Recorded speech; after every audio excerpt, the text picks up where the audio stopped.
Hi, Joe Kehrig with the Kehrig Real Estate Team, and this week we're going to talk about the housing forecast for the second half of 2024. When you look at this first chart, you'll see almost across the board we're expecting just about 5 million home sales in 2024, or just below it. If you remember earlier in the year, this was supposed to be the year of the fives. Well, 5% appreciation, 5 million home sales, and interest rates would start somewhere in the fives. Well, you know, I don't know. We might not end up with any of those. Number one is the appreciation has been over 5%, but it's starting to back off a little bit. So we'll probably still have at least 5% appreciation, at least in our area in the San Ramon Valley. Now, as far as 5 million sales nationwide, might just come under that. And we're certainly not going to get the interest rates in the fives. We'll be happy if in September they just drop it and we get it down to, 6.5 would be. We'd all be really happy if we got it down into the mid sixes. But the other thing to look at, the home price forecast, you can see across the board, there's no negative here. Everyone's anticipating that it would go up. Now, nationwide, you got the average, they're expecting around 3%, but we can see obviously more like 5% in the San Ramon Valley. Very desirable area, still have a lack of inventory. Here, the Deputy Chief Economist for NAR, one thing that seems to be pretty solid is that the home prices are going to continue to go up. And the reason that we don't have enough inventory. Look at this month's inventory of homes for sale. Now, remember, we have almost twice as many homes on the market as we did a year ago. But when you go back to, i.e. the last normal years, 2018 and 19, we're still 33% lower than we normally are as far as inventory. And look at this. So a buyer's market and a seller's market, well, obviously you see in 2006, 7, 8, 9, and 10, it was definitely a buyer's market. But look at here. It's been going down, down, down. To 2020, it was obviously a great seller's market, and it's been edging back up, but it still is a seller's market. We have inventory on the market for probably 2 months on the average or less. In 6 to 7 months, it still is considered a seller's market. So we are still with a lack of inventory in a seller's market. And now let's talk about the mortgage rates.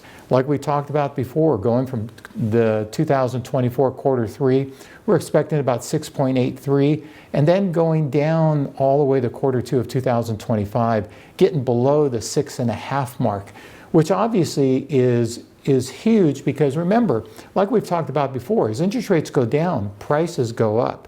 So as inventory starts to go down, interest rates, as interest rates go down, inventory will go down, and supply and demand will make obviously prices continue to go up. You can see this little chart here where you see the actual and what you see interest rates projected to be. When will the Federal Reserve cut the rates? Well, almost across the board, everyone is saying, September.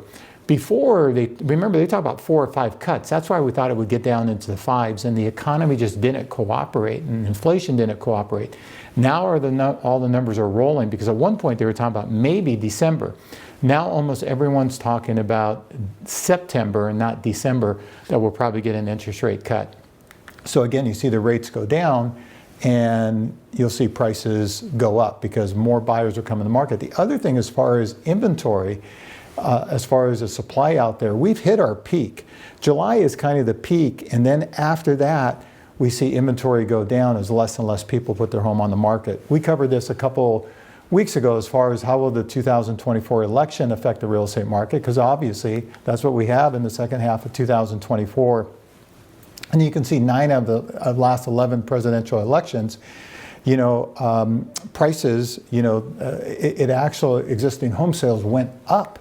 And then you can see the existing home prices went up for 7 of the last 8 elections, and mortgage rates decreased leading up to the 8 of the last 11 presidential elections.